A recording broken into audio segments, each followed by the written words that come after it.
ایک آدمی نے اپنی بیوی کو کہیں لے کر جانا تھا جہاں زیورات پہن کر جانا مناسب نہیں تھا، محفوظ نہیں تھا۔ بیوی نے بھی کہا کہ ہاں مجھے زیور نہیں پہننے، خاوند نے بھی کہا نہیں پہننے۔ بیوی نے سارے زیورات دے دیے مگر ایک لاکٹ اس نے لے کر پھر گلے میں پہن لیا۔ کہنے لگی یہ تو میں ضرور پہن کر جاؤں گی۔ میاں نے پوچھا کہ آخر اس کی کیا وجہ ہے؟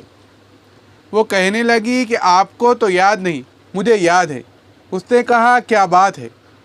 کہنے لگی یہ وہ لاکٹ ہے جو آپ نے مجھے شادی کی پہلی رات پہنایا تھا۔ میں کبھی اس کو اپنے سے جدا نہیں کرتی۔ سارا زیور میں دے سکتی ہوں لیکن اس ایک لاکٹ کو میں سینے سے لگا کر رکھوں گی۔ اس لاکٹ میں محبت کا پیغام ہے جو پہلی ملاقات میں آپ نے مجھے دیا تھا۔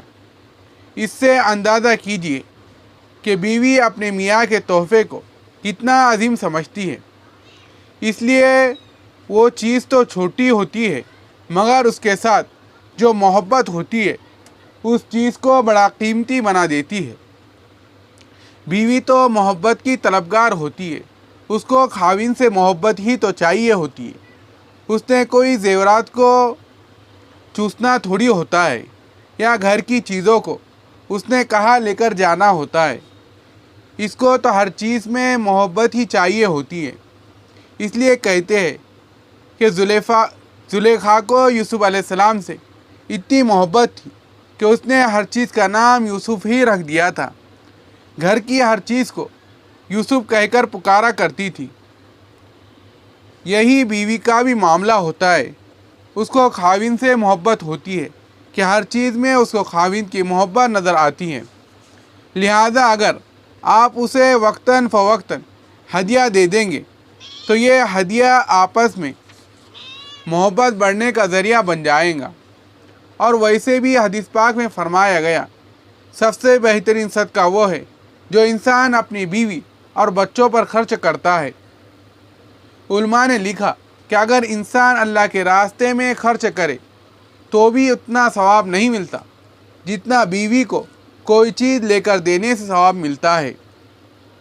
تو معلوم ہوا کہ جب صدقے میں سے بہترین صدقہ یہ ہے کہ انسان اپنی بیوی اور بچوں پر خرچ کرے، تو پھر معلوم ہوا کہ یہ چھوٹا سا تحفہ صرف بیوی کو پسند ہی نہیں آئے گا بلکہ پروردگار کو بھی پسند آئے گا کہ میرے بندے نے اپنے گھر میں محبت کی فضا قائم رکھنے کے لیے اپنے ان رشتوں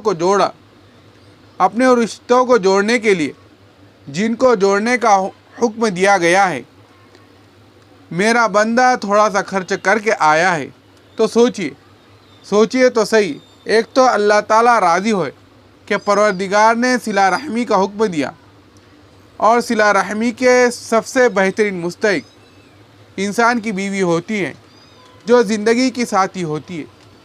تو یہ تحفہ دینا اللہ تعالیٰ کی خوشی کا بھی سبب بنتا ہے اور بیوی کی خوشی کا بھی سبب بنتا ہے۔ اور بیوی جب خوش ہوتی ہے تو پھر خوشیاں تو انسان کو ملتی ہے۔ شاید دینا اتنا زیادہ نہیں ہوتا جتنا ریٹرن انسان کو زیادہ مل جاتا ہے۔ تو چالاک خاوند اس کام کو بہت اچھی طرح کرتے ہیں تاکہ ان کو بیوی کی طرف سے بھی محبت ملے۔ یہ اللہ تعالیٰ کی طرف سے بھی حکم ہے اور اللہ کے محبوب کا بھی حکم ہے۔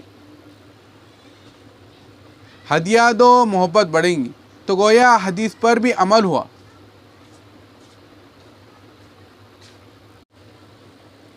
اس کو کہتے ہیں آم کے آم اور گٹھلیوں کے دام، یعنی آم بھی مل گئے اور گٹھلیوں کے دام بھی مل گئے۔